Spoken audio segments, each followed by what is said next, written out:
All right, if I don't start it, we're never going to start it. Hello, welcome to CrinEar Fetish. I am your host, US Pantera. And we're here with the CrinEar reference, which is a silver box, which came as a silver box, which matches all the silver equipment, and we have a critical picture there for reference. Get it? Okay. So these, let's check them out of my head, are supposedly, and the problem with when I do IEMs, I like to not know jack shit about anything. Because that's more fun. I just put it in. It tells me who it is because of me listening to it, not because I was reading about it. But no one will shut up about this because it's the CrinEar reference. And apparently, excuse me, ma'am, or sir, it is, I'm going to read it off Amazon. Purpose-built for extreme neutrality and verified with ITU-T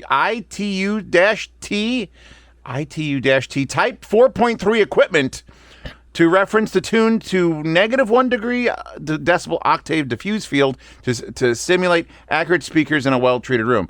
And there's measurements, and it is that. It's just that. Measurements of bass, mid-room, burst, and mid-range, and treble. And it's just fucking dead. It's like dyed. Someone smeared it on there like butter. So that's all I've been hearing about the world's flattest in-ear monitor. Now, if you've been a member of this channel for more than a second, you know that I'm not the biggest fanboy of flat tuning. I don't mind it. As long as you tell me it's that, this is fine. But I tend to want my music to get a little fucked up. I want maybe a little more bass or a little more treble, more soundstage. I don't care about measurements at all. Zero. Like, I've done collabs and they're like, do you want us to measure it? I'm like, nah, sounds fine to me. And I'm fine with that. Because it isn't about the measurement, it's about what comes out of it. But you can't avoid it with these because there's a line on the box. It's like supposed to be flat. I don't know if it was on the back of the box. Do they have the measurement on the back? Listen close. That feels like a threat. Anyway, beautifully built. Just it's like every amplifier I have that's silver. It's just that casing on an IEM. 2DD, 3BA, I think. This is 4BA. But 2DD, and usually with 2DDs, that's like subwoofers. That's when you get like the real bass crazy shit. But these are the reference. So they have it, but they don't use it. Having it, not using it is fine. It's like people who have like, I was at Cedia, and they had like a room with 28 subwoofers. Like 28 20-inch subwoofers. It was something dumb. And we went in there, and it was like, this has been tuned, blah, blah, blah, blah. And it sounded boring.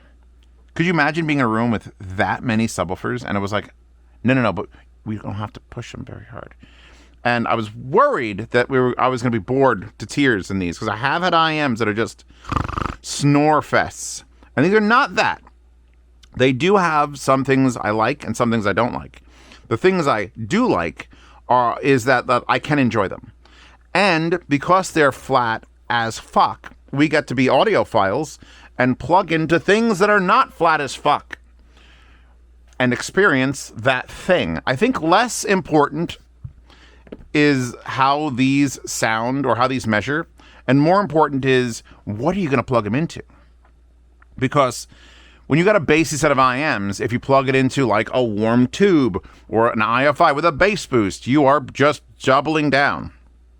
When you have a reference set of IEMs, you can now listen to a bass line of everything that you have in your stacks or on your portables. Let's say I plugged in this cheap Audma thing, which I haven't yet. Don't know, not yet. But this would be a great IEM to play with the Audma with. Because it's like, I wonder how it will react. So instead of thinking of these as like, the world's flattest IEM, it's like, okay, they ain't doing nothing to the sound. What are you doing to the sound? What are you being preempted from you doing to the sound? Which, by the way, the verse is 5 ohms output impedance, and when you plug these in, it goes loud pop. So I'm like a little nervous. Yet when I plug into the full-fledged 17-watt Valencia, because that's a low-power version there, coming off the tubes, it's fine. Out of the back of this, it's fine.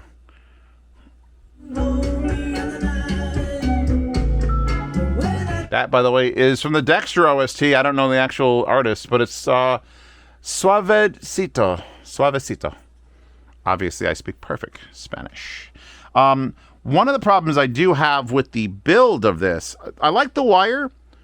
It's a little thick for an IEM. This would be a perfectly acceptable wire for a headphone. It's a little thick for an IEM. And then there's this. If I'm gonna pull it out. Okay, there we go. I'm gonna plug it in.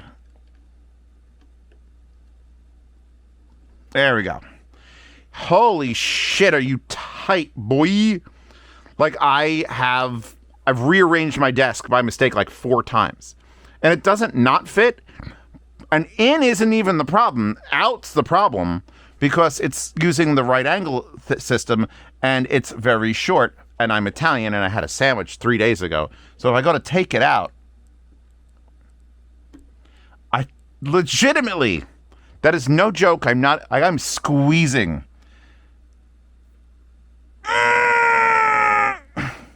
I have to like wedge. I get it out. I can get it out. Ladies, I can get it out. But holy shit, it hurts. So maybe you might want to get a sandpaper and just texture this up. Because there's some of these, like I wasn't even sure it was going to fit in some of them. Because it is super short. Obviously designed for portable. Where's my reference portable DAP? God, oh here, this thing is so small. This is the copper revision of the Hitiz player that I really liked. So if you plug it in here, actually, you know what? I don't know if that's going to actually work because of the leather. That is a pretty big circle. But this is what it's designed for. It's designed to fit flat with a portable player taking this thing portable. But it's a reference IEM, so I want to use it on a desk as my reference. It'll never come out of there. On a desktop, it gets a little bit more. I actually thought I couldn't get it out of the Alpha. It's not the Alpha Pro, it's the Alpha. Because there's the Lexan around here, so this actually sinks in. Oh, also you can't plug it in straight because of the right angle, because it's hitting the shelf. So I have to rotate it, and then there we go. Trust me, that's tight. We'll get to sound in a second. I'm trying to figure out where I want to.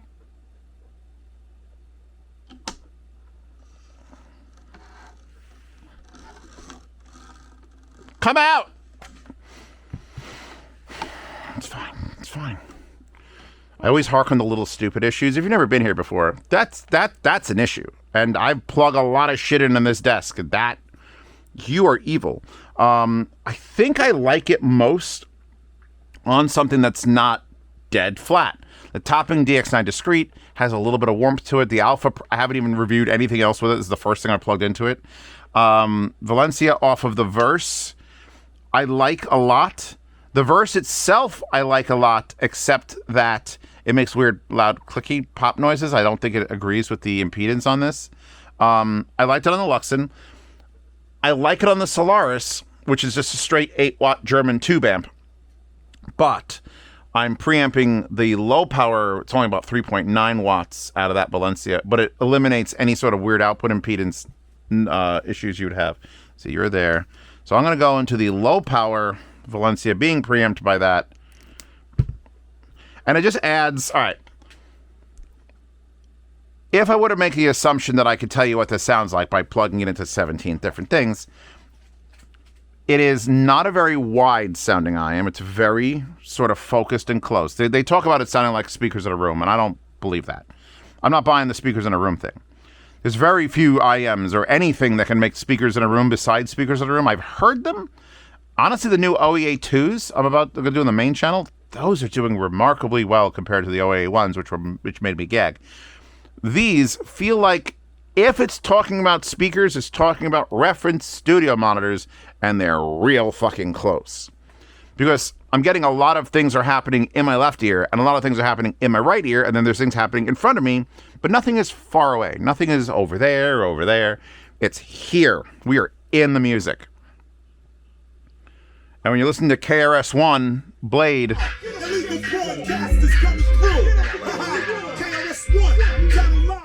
when you're listening to that, you are in the Impala that's bouncing up and down, the KRS-One. You're there. Bass response, despite having the double dynamics, is very controlled. It's you can't measure like this measures and have like a fun amount of bass. Even with this doing all sorts of stuff, it's not exaggerating almost anything. The one issue I do have with extreme neutral tunings in general, though, is it doesn't help my shitty tasted music. You as an audiophile are watching this, and you're like, well, but my music is impeccable, Zeos. What are you talking about? You could live that life where you only listen to extremely high quality, perfectly mastered music. Or you're human, take your pick. Human people listen to all sorts of music. And when music is poor, a reference IEM will tell you it is poor. And you have to be okay being told if your music choices are shit, that they're shit constantly.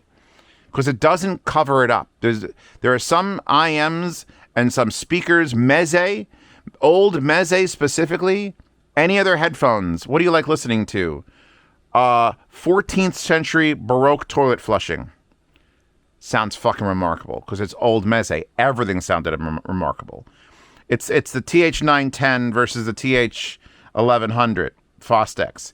It's reference, clean, analytical versus don't worry, we'll fix all this shit. All this garbage music, we got you. It's not about recording. It's not about like the file format. I've listened to YouTube rips, which I have in my playlist, that sound remarkable on lots of things, almost everything. It's more about how it was recorded, how it was mixed, how it was mastered, not the format itself. And there's just some music just isn't good. AC/DC, I love AC/DC. I will never demonstrate my stereo with AC/DC. Great songs, great when it's used in a movie, doesn't really do good. This playlist is a mix of all those things, and this is my sound demo playlist, so I know every track in here, all 500 of them. I actually don't remember how many are in this thing. I should probably get a note. Like Kodo's Bird Island. This... That's well recorded. It's fucking whistles. I think it's Japanese drums. Takatu? Yeah, I think it's Japanese. So, like, I'm listening to that right now, and I'm listening to the reference recording of it. This could have been as good as the recording engineer was hearing when he was setting the levels. You stop away from this to give me something bad. Give me something bad. What's bad? Actually, Richard Cheese is pretty good. Look at the waveform. Look how fat it is. So this is a great remix. This is Sickick, I Can Feel It.